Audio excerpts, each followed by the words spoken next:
Wali Kota Kupang Daniel Adu berjanji akan menjadikan Kota Kupang sebagai kota 1000 ruko.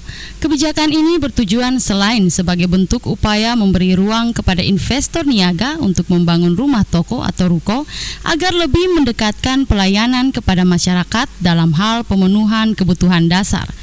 Kebijakan ini pun berorientasi sebagai sarana pembukaan lapangan pekerjaan. Bahkan untuk mempermudah investor niaga yang ingin berinvestasi, Peraturan Daerah Kota Kupang tentang penataan ruang kota pun telah diubah dari penataan ruang yang bersifat segmentasi menjadi penataan ruang campuran. Artinya, kini dengan pertukaran daerah tersebut, ruko bisa dibangun di mana saja, baik itu di sekolah, komunitas perkantoran maupun di mana saja. Kebijakan ini menuai kritik pedas oleh salah satu penulis masalah ekonomi politik Nusa Tenggara Timur, George Hormat. Menurut Hormat, dengan mengusung program Kota 1000 Ruko, maka arah pengembangan sektor ekonomi Kota Kupang akan mengarah pada sektor perdagangan barang-barang konsumsi yang justru tidak memberikan sedikit pun nilai tambah terhadap pertumbuhan ekonomi yang sifatnya real.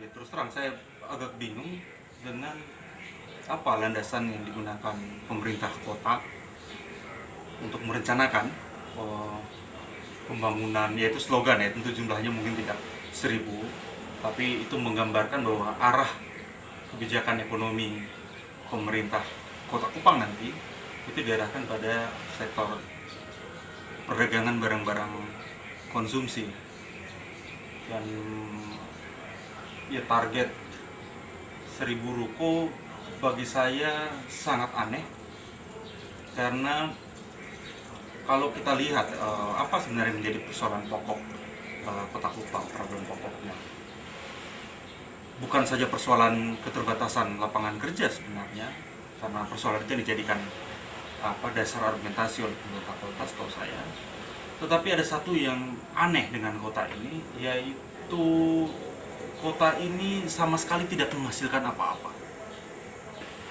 Pemindustri dengan melihat potensi yang ada di wilayah-wilayah di sekitar Kota Kupang. Nah, maka pola pikirnya harus pola pikir integrasi perekonomian Nusa Tenggara Timur. Kita lihat ini kan Kupang ini dalam posisi yang aneh. Dia adalah pusat pemerintahan, tetapi secara ekonomi dia tidak terintegrasi dengan kota-kota lain. Dari Flores misalnya, komoditi-komoditi perkebunan itu larinya ke Makassar, Denpasar, Surabaya. Jadi integrasi ekonomi sejumlah kota di Nusa Tenggara Timur itu justru keluar, bukan ke Kupang.